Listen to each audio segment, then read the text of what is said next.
Hi everyone, we're going to learn how to interpret your WIDA data to best teach your L's.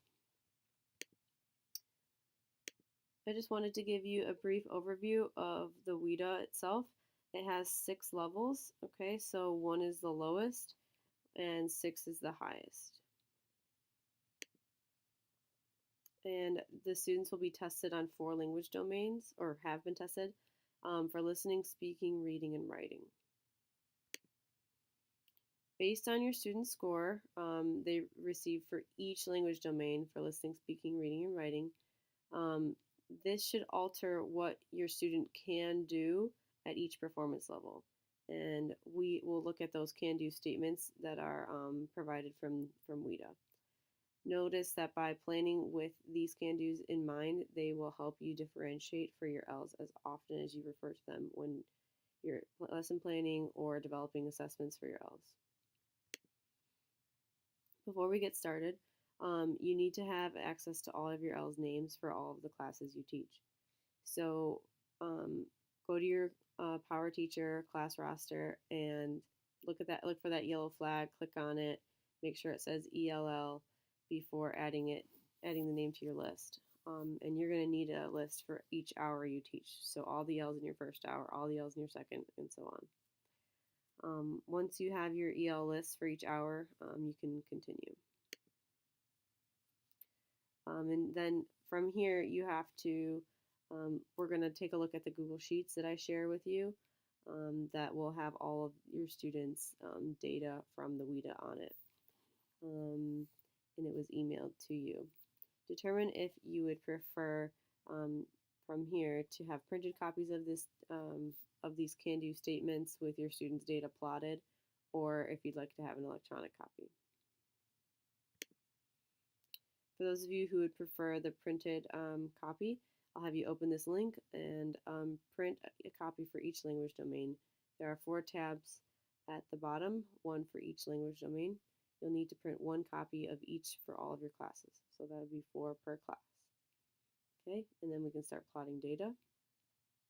And this is the link.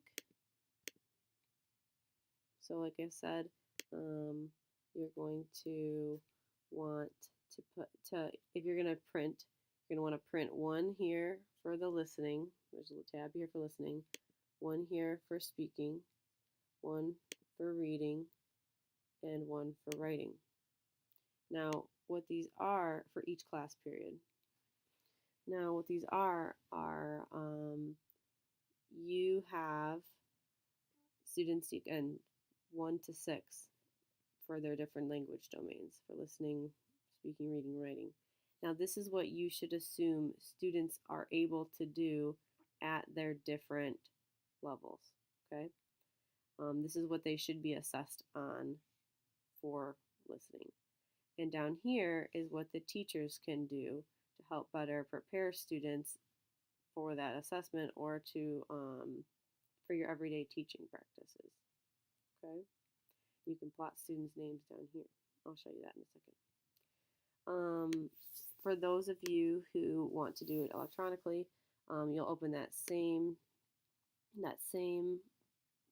can-do document. All right, and you'll just come File, make a copy, and you'll make a copy for each of your classes again. So you can plot the data for that. All right, so let's practice plotting that data.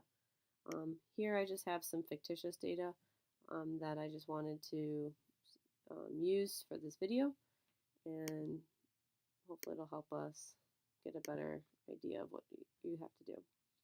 Okay, so for instance, I'm going to look at my first student on my list, Arashi, and I'm going to go over to Arashi's listening scores, speaking, reading, and writing. So first with listening, Arashi has listening had about a 2, so we'll put Arashi here. Going down the list, Mario got a 4 in listening. Gonna put Mario in the 4 for listening. Okay, and from there we have Jiwoo, also had a 4 in listening. Gonna put Jiwoo in here, just type their names. And From there, we have orange. It's kind of funny. So when we're looking at the different colored ones, it means there's a note for you to look a little deeper.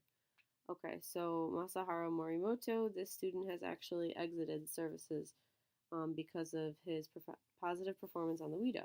So he will be monitored by the EL teacher, which means that you do not actually have to plot his data because you don't have to um, make adaptations for him at this point. Now, Ali is another color, green, but it says here more updated data to follow. What that means is like it's likely that maybe Ali is new to the school and data hasn't been sent from his old school, or he is brand new to the country and he needs to get screened by me this week or next. So more data will come for those students, or for Ali, or students like Ali. Okay, going down the line here, we've got Arashi again for speaking. So I'm going to switch to my speaking tab at the bottom there. And I'm going to plot where Arashi should go.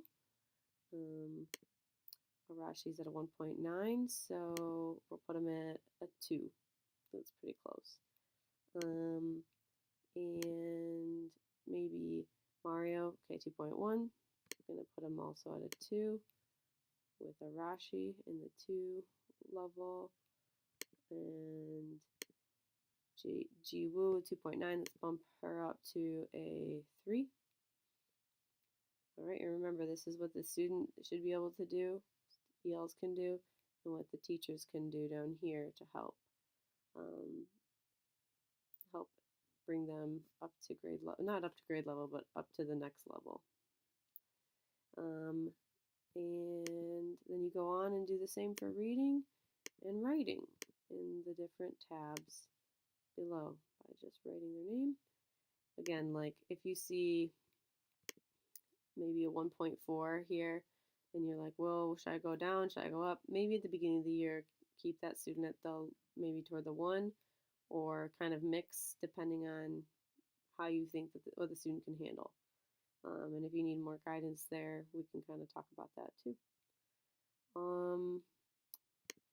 So I like to think that this is everything.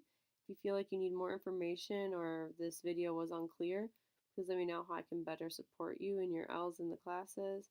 You can send me an email or message me on Google Chat, and I'll do my best to support you, okay? All right, good luck, and let me know what you need, okay? We'll be in touch.